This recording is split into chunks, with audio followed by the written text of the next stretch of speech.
Take a look at this faucet here. This looks pretty sad. So if you've got this going on in your kitchen, this would obviously be called low water pressure.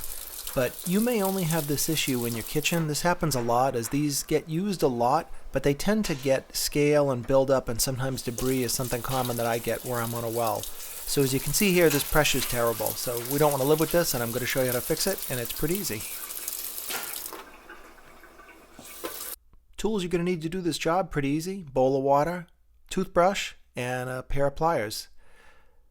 So the first thing I'm going to do is I've pulled the head off the faucet and I'm just holding it so you can see a close-up.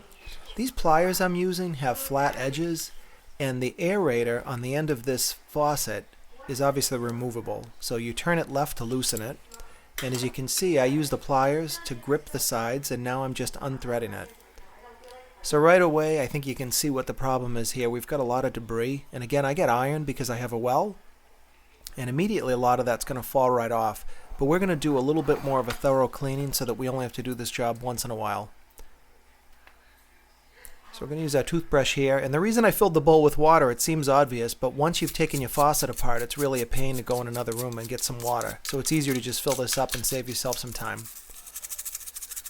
So we're going to dip this in. I'm using the toothbrush to scrub it up, basic stuff.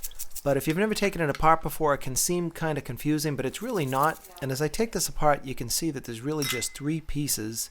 You have the ring that it sits in. This is what's called the aerator. And all I'm doing here is scrubbing it. And in the bottom of the bowl, that's a black O-ring, but it's kind of flat, so it's really not what you typically call an O-ring. So it's more of a rubber washer, I guess is a better way to say it.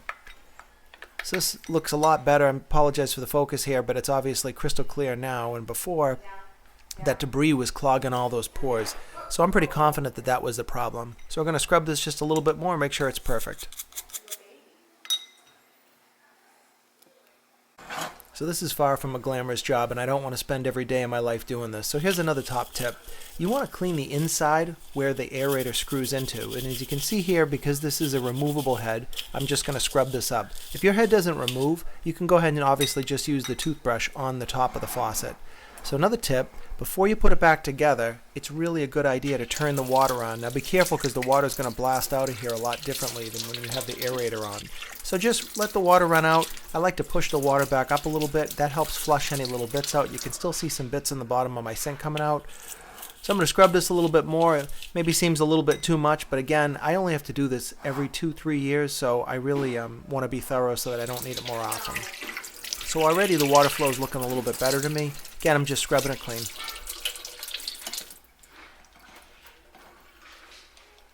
Alright, moving right along, we're going to put this back together. So again, modern faucets, and I mean modern in the past 15 years, they're a lot simpler than they used to be. They typically just have three pieces. The metal ring, the aerator, which is that blue plastic piece, and then that flat O-ring washer that you're going to use. So that's always going to go on top, and that's the part that connects into the part of the faucet that you could not remove. So again, the rubber seals it, and then the aerator goes in, and the metal ring is what threads it together. So when you put this together, it can slip a little bit, so don't freak out if you go to put it in and it falls right out. It can be very frustrating. Just take your time, go gentle, don't force it. You absolutely want to thread this in by hand and make sure that it threads in smoothly.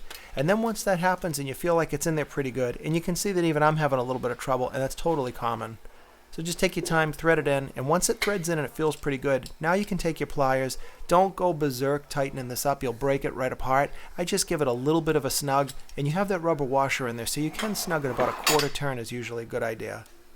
Alright, moment of truth, let's see how it looks. That is about 1,000 times better than what it was before. So this is well worth the job. Let's take a little before shot of what we had before we did the cleaning. Look at that. Who wants that? You get thrown out of the house with a faucet like that.